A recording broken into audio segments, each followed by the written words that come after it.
अरे कति बसेकी जागेर काम गर, काम नगरेर के खान्छेस? सबै सके आमा, अब खाना पकाउन बाँकी छ। पर्दैन, मेरो लागि म आफै पकाउँछु, तेरो हातले छोएको खादिनमा। कस्ती अलक्षिना रहेछ बिहे गरेको 1 वर्षमै पोइलाई खाइ। के गर्नु, बिचारीको भाग्य नै त्यस्तो हो। यस्तालाई त घरबाट निकाल्नु नि, सासु सोझी परेर बस्न पाकी छे।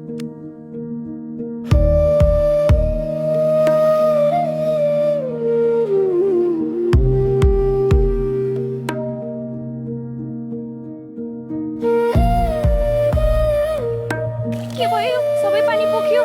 थुइक कुलच्छिनी यति जब पानीको भाडो सम्हाल्न सकिनस्? आमा हातबाट चिप्लियो, जानी जानी हैन। हुन त के छ र त सँग न गतिलो ढङ्ग न गतोलो भाग्य। अरे काकी के भयो? बुहारीलाई कता पठाउनु भयो? खेततिर काकी छे।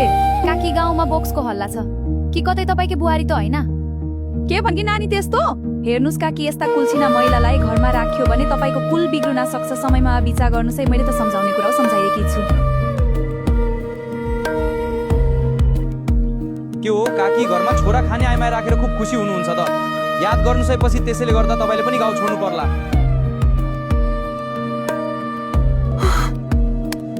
गाउँलेले कुरा काट्न लागि सके जा मेरो घर छोडेर बोक्सी।